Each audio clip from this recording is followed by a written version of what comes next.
Hello दोस्तों, welcome to the untold podcast, जहां हर कहानी के पीछे छुपी होती है एक और कहानी।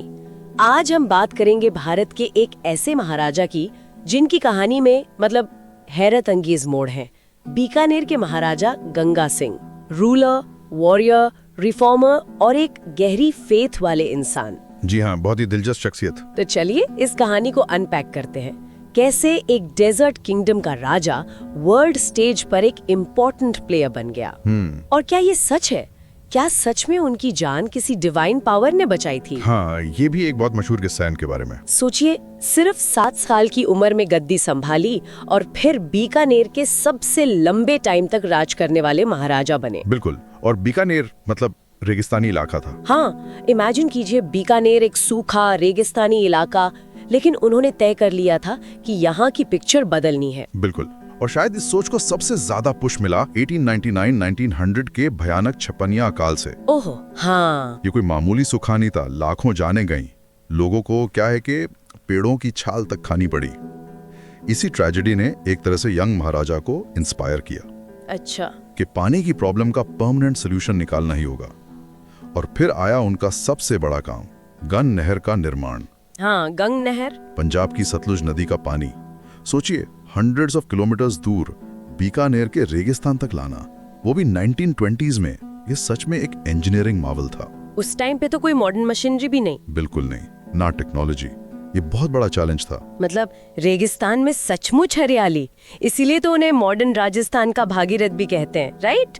कमाल है। हाँ बिल्कुल, और सिर्फ नहर लाना ही नहीं है, उन्होंने किसानों को, खासकर पंजाब से आए सिख परिवारों को, नहर के आसपास बसने और खेती करने के लिए पता है फ्री जमीन भी दी।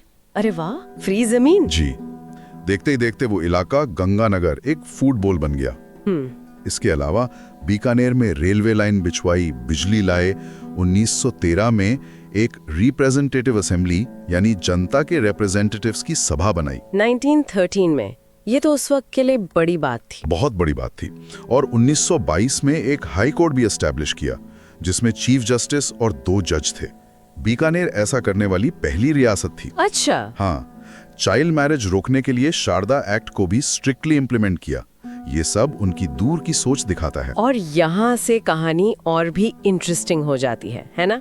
महाराजा गंगा सिंह सिर्फ बीकानेर के डेवलपमेंट तक ही लिमिटेड नहीं रहे। सही बात है। वर्ल्ड वॉर 1 में उनकी फेमस कैमल कॉर गंगा रिसाला ने ब्रिटिश आर्मी के साथ फ्रांस, इजिप्ट और मिडिल ईस्ट में एक्शन देखा। और ये कोई छोटी बात नहीं थी। वो ब्रिटिश इंपीरियल वॉर कैबिनेट के अकेले नॉन ब्रिटिश मेंबर थे। अकेले? सच में? जी हाँ, सोच के देखिए, पावर का सेंटर और वहां एक इंडियन रूलर। 1919 में पेरिस पीस कॉन्फ्रेंस में उन्होंने इंडिया को रिप्रेजेंट किया। बन रहे थे। पर एक सवाल मन में आता है, इतना वर्ल्ड स्टेज पे एक्टिव रहने का बीकानेर के लोकल इश्यूज पर कोई नेगेटिव असर तो नहीं पड़ा होगा? देखिए, ये एक वैलिड सवाल है। रिसोर्सेज और अटेंशन तो डेफिनेटली डाइवर्ट हुए होंगे। हाँ। लेकिन उनका विजन शायद ये था कि बीकानेर की प्रोग्रेस एक तरह से इंडिया की ओवरऑल प्रोग्रेस और ग्लोबल स्टैंडिंग से जुड़ी हुई है। अच्छा। उन्होंने 1917 में लंदन में ही इंडिया के लिए सेल्फ गवर्नेंस की मांग उठाई थी। वो लीग ऑफ नेशंस, जो उस टाइम का यूनाइटेड नेशंस जैसा था, उसके फाउंडिंग मेंबर्स में से एक थे। साइन करने वाले पहले Indian Prince. Round table conferences में भी हिस्सा लिया।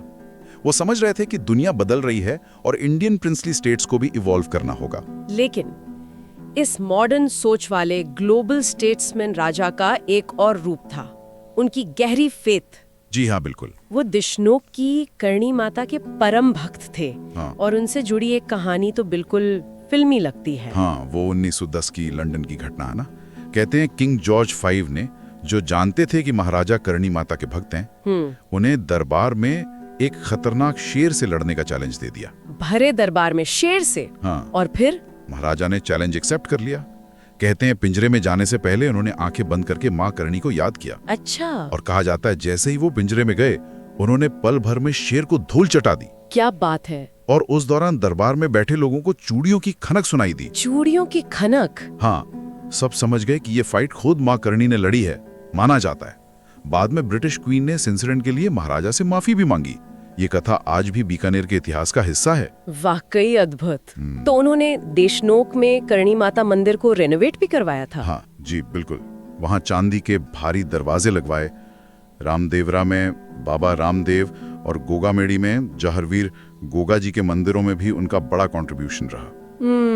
और ये भी खास है कि वो बनारस हिंदू यूनिवर्सिटी के लाइफ लॉन्ग चांसलर रहे और उसके बिगेस्ट डोनर्स में से एक थे।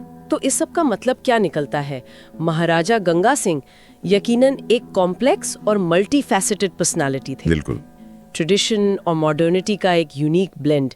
एक तरफ अपनी प्रजा के लिए सतलज का पानी लाने वाले भागीरथ, दूसरी तरफ वर्ल्ड स्टेज पर इंडिया को रिप्रेजेंट करने वाले स्टेट्समैन, और साथ ही माँ करने के ऐसे भक्त जिनकी फेथ मतलब मिरेकल से जुड़ी थी। यहाँ सबसे दिलचस्प बात यह है, और ये हमें सोचने पर मजबूर करता है, हिस्ट्री ऐसे रूलर्स को कैसे याद रखती है जो अपनी गहरी पर्सनल फेथ को मॉडर्न गवर्नेंस और इंटरनेशनल डिप्लोमेसी के साथ इतने इफेक्टिवली जोड़ पाते हैं। सही बात है।